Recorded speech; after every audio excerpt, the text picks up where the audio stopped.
Hey, hey, hey, welcome to day number 14. I always have to look and make sure, oh no, I dropped my pen, that we're on the right day of 21 days of prayer for your business. So if this is your first video, welcome. If this is your 14th video or second or third, maybe you're going out of order, you're spicing things up.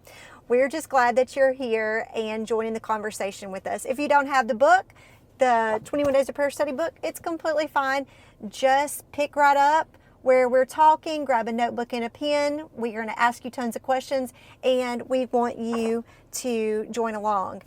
I was recently today listing some stuff on social media, just on Facebook to sell, and someone bought a thing of notebooks and they said, we're walking through your 21 Days of Prayer videos and this is great for us to put our homework in. And I was like, you get like, this person gets 10 million gold stars. She's not like you, she's doing her homework. Anyway, all right. So today's topic is all about family, and it's actually titled Fight for Your Family. It's not like let's just be intentional. That's like, let's pull our bootstraps up and like go after it. Because this book is titled 21 Days of Prayer for Your Business, when we walked through the study, we walked through it originally and when we wrote it through the context of family. But as the years have progressed and people have gone through it, they have mentioned, hey, this is just about life. And honestly, it is. It's just about life. Every single chapter can be applied to insert whatever it is you want to pray for, your family, your business, your marriage, relationships, whatever. But this specific one, in regards to business, we wanted to highlight the importance of family because it should be something that doesn't get pushed by the wayside. Yeah, there's that saying like you can be super successful at business but lose your family. Yeah. So you don't want to do that. And that's, it's so easy to do. I mentioned in the book, I actually love work. I love business. I love dreaming. I love coming up with creative ideas. I love all the things surrounding it. Jared jokes around sometimes that my love language is like work. Like I love to work. And so it's super easy for me to get out of kilter with this right here. It's easy for me to fall into the just work. Oh my gosh, my family. And, so we're going to talk about that today. And maybe you're like that. Maybe you're like me, you're super driven. You are a huge entrepreneur. And as I've looked back at it, and again, this is what I talk about if you've read this study, is that we can't get caught up in what the perfect family looks like. So there's a balance here. We are going to be intentional. We're going to fight for family. But when I look back over the course of the last 10 years of my life, I can go, oh my gosh, I worked so hard and I neglected my family. I think I've even said that in a video or two.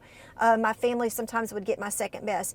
They would, but I also look back over pictures and look back over all the things that we did. And we were also super intentional that our kids were always part of whatever we did. I mean, it was like a non-negotiable.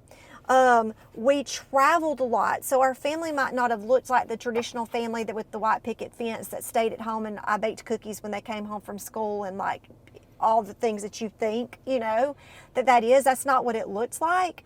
But we did have, they were always with us and we traveled and we saw the world. Yeah, they didn't go to school, so we homeschooled. We were always together, and I feel like they got a pretty good education just by being with us all the time and seeing, we were always trying to evaluate our experiences, and so we're like, they got to be a part of all that. When we messed up, we were like, evaluate that. When we did good, we evaluate that. And so they really got a pretty good education. Yeah, Elena was she's got like a little business thing that's going on right now. And she was doing a leader call the other day. They asked her to speak on the leader call and she was attending a meeting or two. And they were asking her just like how she knew some of these things. And she was just like, this has been my life. Like, this is what I've been around. We've just talked business. We've been apart. I remember one time we took Elena to we had a corporate meeting with, I guess he was like the president of the company. and they were going over like the product catalog and a few new products that were going to be introduced. And we just so happened to live in the same city, and so we brought Elena around with us. And when Elena went in, we were just going to have them kind of sit off to the side. And they got to talking about something, and Elena was like, you really know what you need? Like, she starts talking about stuff they need to change in the product guide. And I was like, oh my gosh. I was like, Elena. Your first instinct is to shush.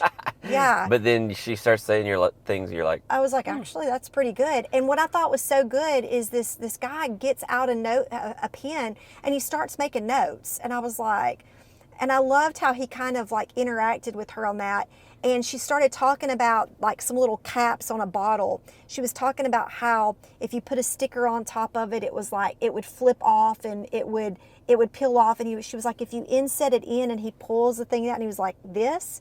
And she was like, yes. And he was like, we're actually going to do that. And you know, she thought that was pretty cool, but that was a great learning experience, and it gave her confidence. Are you a little distracted, No, I'm not. baby? Are you sure? They didn't know. No, y'all, could y'all see that he was distracted? They I didn't. need you to go hit the backspace about 30 Lord. seconds and like watch him. He is distracted, which is making me distracted. I'm looking right there. How can you tell? No, baby, I know you like a book. You were distracted. Can I tell y'all what we're distracted about? We got somebody that is coming to check on something on our property, and he's watching them in the background. I can see it. You're busted. See, family, we're so tight. I know him like a book. Anyway, does that bother you that I said Yes. that? We're not going to edit it out. Okay, so, but the point is, we brought her along, and she learned lessons, and now she's taken that in. We own a juice shop, and she has, stepped into a management role, and she runs it like so good at such a young age.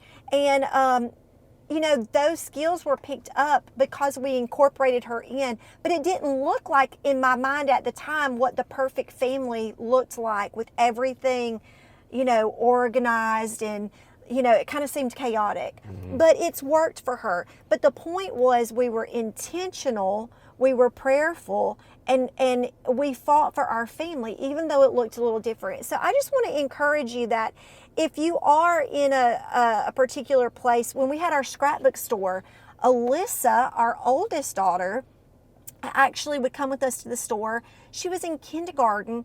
Girlfriend could count the register down at night. Remember that? She would close out the register. She knew how to count the bills and put it in the computer. I mean, that's crazy. Yeah. And so it looked different. They're falling asleep and taking their nap up underneath the table in the store. Or in the car seat on the way home after working all day. Yeah, but we've always made sure to have them included. And so I just want to encourage you, if you have a story similar to that, don't let that guilt and kind of condemnation kind of stuff swirl around and take root. Because as long as you are being intentional, it's okay if it looks a little different.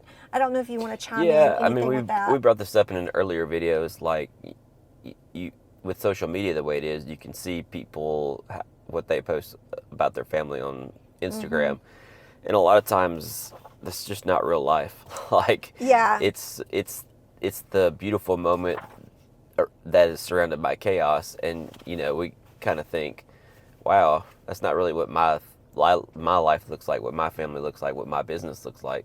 But it doesn't. It's not real life. Yeah, I mean, it might be unless they're showing you every bit of it. But a lot of times, again, like we've mentioned in several videos, it's just the highlight reel that you're seeing, and it's so easy to kind of get sucked into that's what it's supposed to look like. So, being intentional. What are ways that you can be intentional with your family? Well, I'll say first off, do you know their love languages? Do you know what it is that kind of fills their love tank? We know that Elena is physical touch, and we know that Alyssa is quality time. So that is something that we try to make sure that is incorporated in showing love to our children. Knowing personality types, like we make sure that we understand kind of what makes them tick and kind of what their their drive is and kind of their personality. You know Yeah, what I'm saying? the love language thing can't be underestimated. It's Yes. huge, and it just shows you how to relate love to them. Mm-hmm. The personality thing, I think, is more for communication. Yes.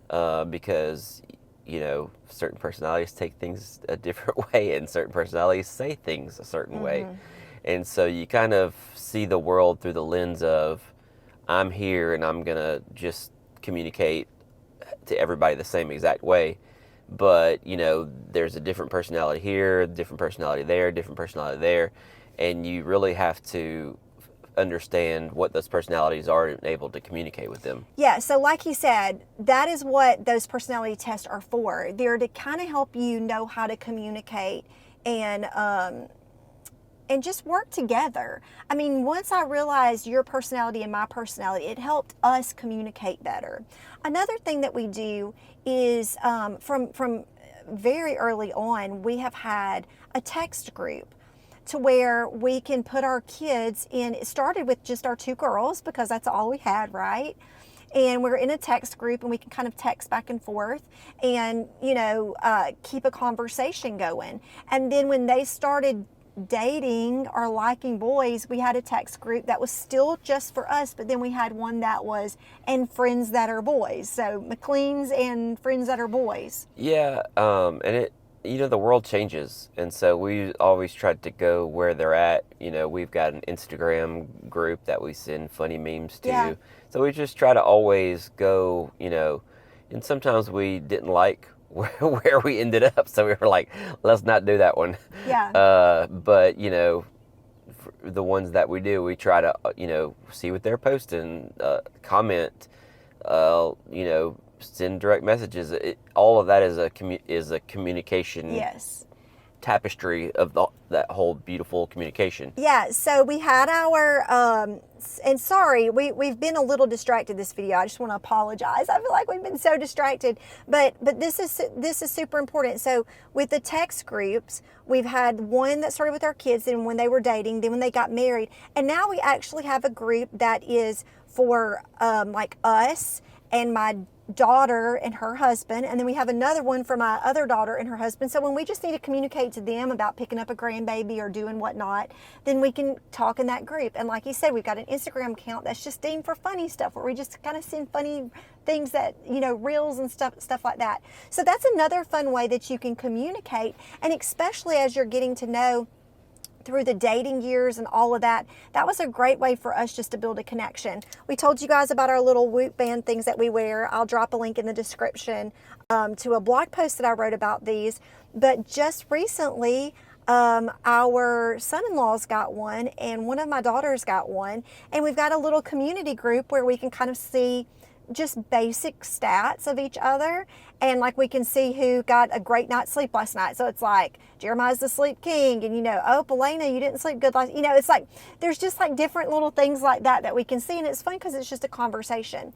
So we've just been intentional, and now even that our kids have gotten older, we're still trying to do the same thing with that. So that's just an idea for you of ways that you can fight for a family.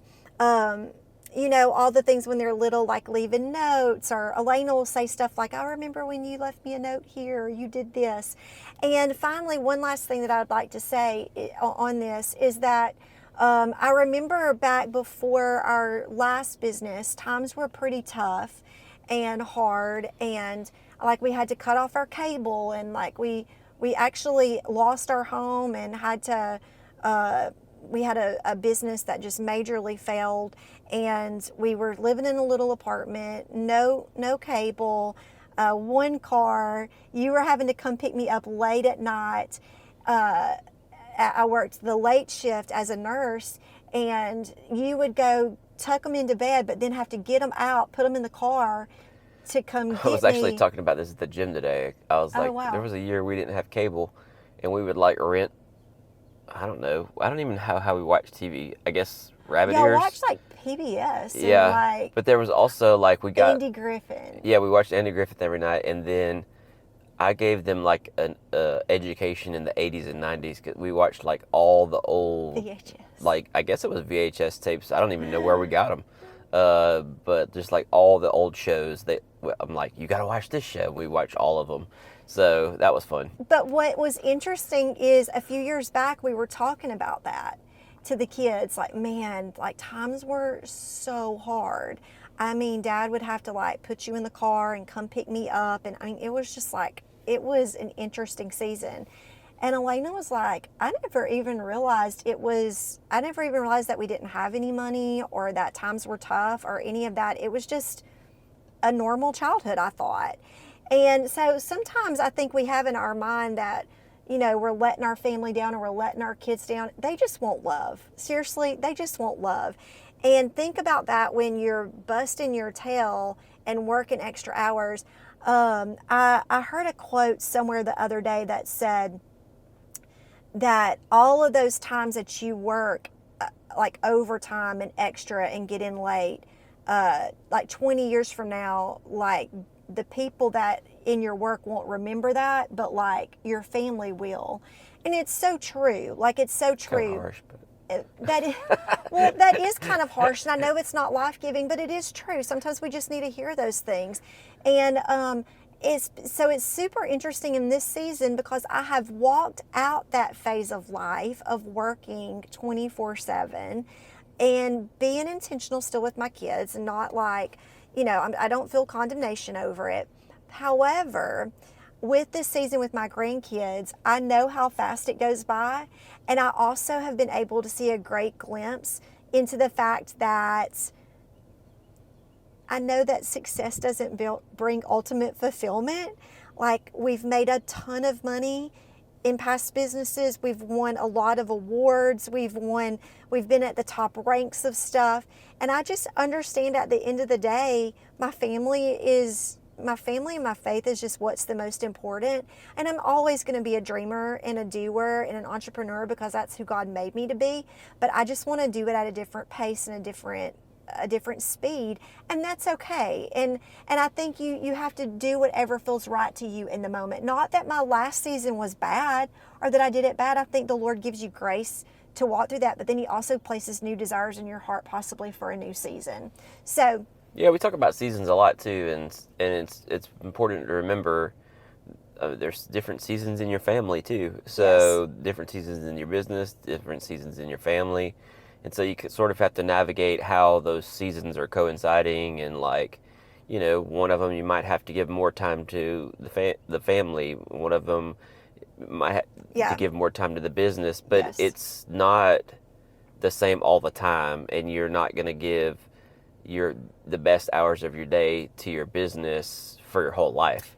Like, there's going to be seasons where I guess that's sort of the priority versus balance thing. It's not always going to be balanced, but as long as your family is a priority and it's getting into your day, some days it might be the whole day, you know, or some days it might be a few hours, but as long as it's a priority, then it'll feel balanced out in the end. Yeah, so like right now, I've been watching our grandbabies a good bit during the week, just for our girls who are going and picking up a few hours just to kind of let them get out of the house and do a little something that they love.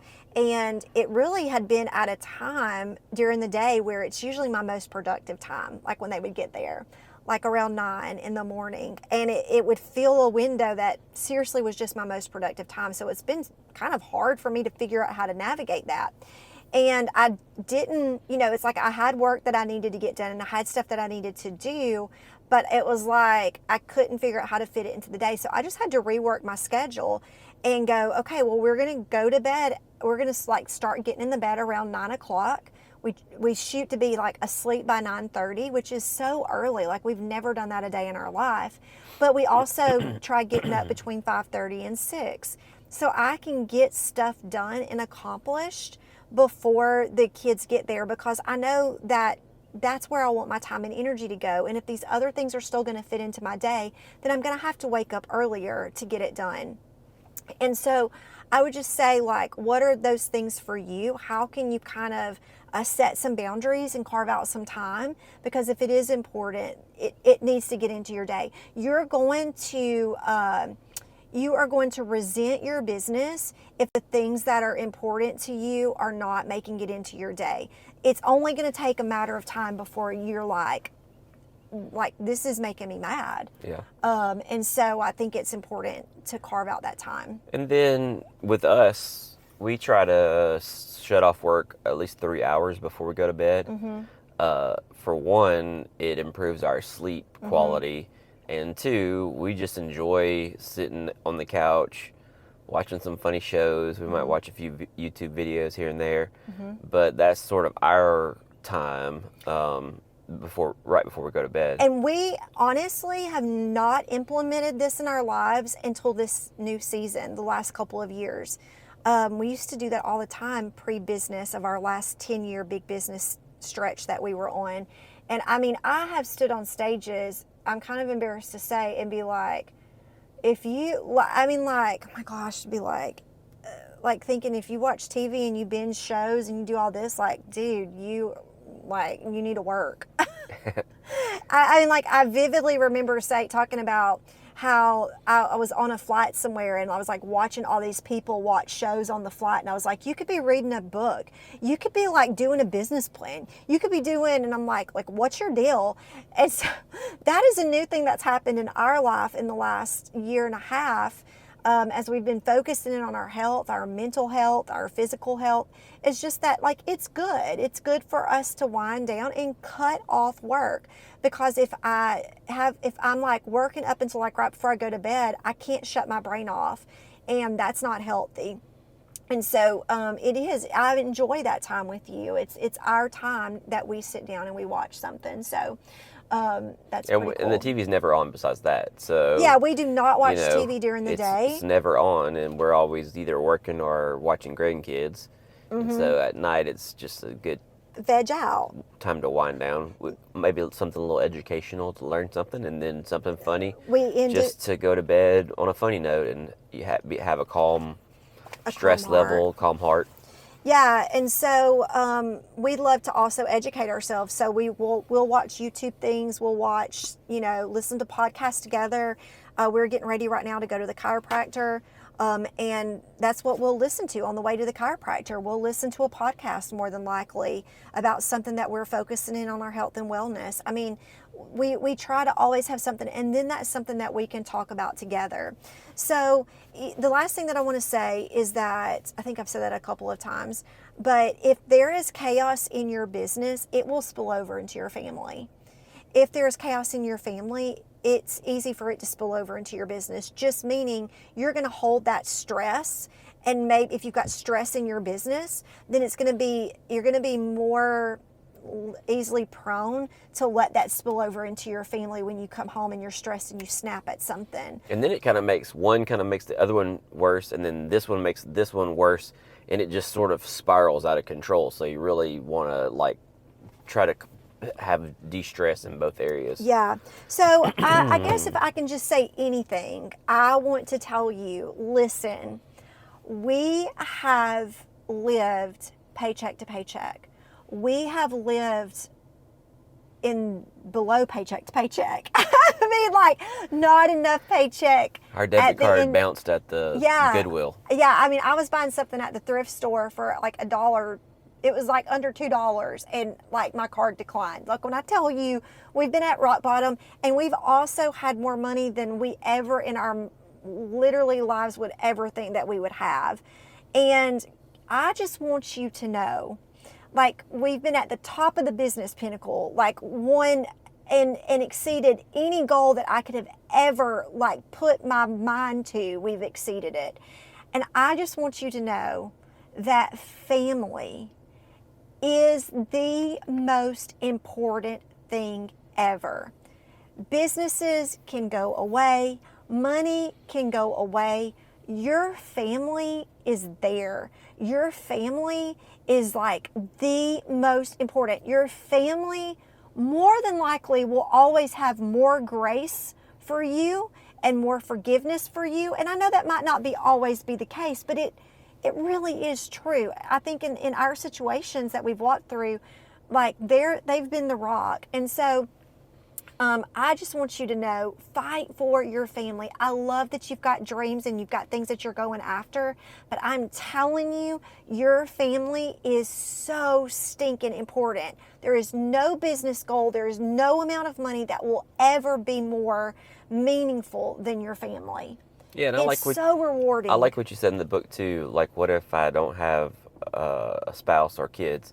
Well, you still have a family. You Yeah. still have a mom or dad, a brother or sister, or friends. Friends are like family sometimes. So that was a good. Yeah. That was a good. I think I mentioned it in one of our videos about my friend Natalie. Like, I listen to messages from her coming down here. I will talk to her every single day. Like, it is not gonna, like, I'm gonna steward that friendship well because it is so meaningful to me. As much as my family, as I'm gonna check in on my family, like, her and I are gonna talk every single day. We don't have to talk all day, but we are going to talk every single day because that relationship is so important and you're gonna fight for it. And so anyway, I hope that this video's topic was impactful for you. I think it's one of the most important things. I say that about them all, but man, my family is my heart, and I know you probably feel that way about your family too. So anyway, all right, we're going to end this because we're going to be late to the chiropractor. Homework. I want you to think about times where you've had comparison creep into the family department. Have you like watched somebody else and you thought this is the perfect family? Or are there things that you think we're not perfect because it doesn't look like XYZ? Kind of write about that. I encourage you, if you do not have a text group started, we have a text group. We can text just me and Jeremiah. And I've even named him my hot man. Like, if you go, when he calls me, it's my hot man. Like, say something about your spouse like that. And then with your kids, if you don't have a text group started, like, have one that's just for funny stuff. It's just funny memes and funny reels and stuff that y'all can laugh about. Create that dynamic. And then, the verses. Oh my gosh. The verses today, because if you don't have the book, you need these. It is Proverbs 22:6. Train up a child in the way he should go, and when he is old, he will not depart from it. And Joshua 24:15. But as for me and my house, we will serve the Lord. When I look at my kids, I'm going to tell you. One more thing. I remember when I was in school in Illinois, where we met at a ministry training school, in the journal where I actually wrote, I'm going to marry that boy right there. Like, I knew I was going to marry him. There was a group of kids praying from a school that was at that church, and they were in there praying. It was a group of teenagers. And I remember looking at them and writing in my journal, Lord, I pray for my kids, wherever they're going to be, whatever they're going to do, I pray that they always will have a heart for you, a heart for prayer, like these kids right here. And can I tell you, growing up, even from when they were little and we would walk through 21 days of prayer at our church, our kids would beg for us to take them every day at like 6 in.the.morning to the 21 days of prayer. And they would walk and pray and sit and pray. They've always had that. Little Elena, she's not little Elena anymore, but man, just loves to pray for other people. And that's something that I specifically prayed for before we were even married. And so the Lord has had so much grace. And when we mess up and when we don't do things right, because we really screw up a lot, the Lord steps in and just covers all of that. All of our lack, He fills in all of those gaps. So anyway, just be encouraged with that today. All right. Tomorrow's chapter. Tomorrow's chapter is Fight for Your Family and then Integrity Matters. That's a good one. Okay, Jer. All right, if you like this video or you just didn't hate it, give us a big thumbs up. Also, subscribe for us. That would really help us out, help our channel out. Maybe tell some friends. And if you're like me and you want to be in the know when a new video pops up, which, by the way, I've not watched my subscriptions in a couple days, and I'm he's behind, kind of antsy on it. One little family hit that notification bell so you can get notified. One little family that we follow, they have a new video that's about to post. because I follow them on Ooh, Instagram. exciting. I'm super excited They about that. usually post on Mondays, so. See, we're kind of stalkers. We know when they post, and if they don't post, this couple just had a baby, and so they're not kind of on. Their seasons have changed, Yeah. so they're not posting regularly, and we're like, come on, They're fighting for their family. They're fighting for their family, but we're family too. We need a video. So anyway, all right. Well, we hope you have a great rest of your day, and can't wait to see you back in the next video. Bye.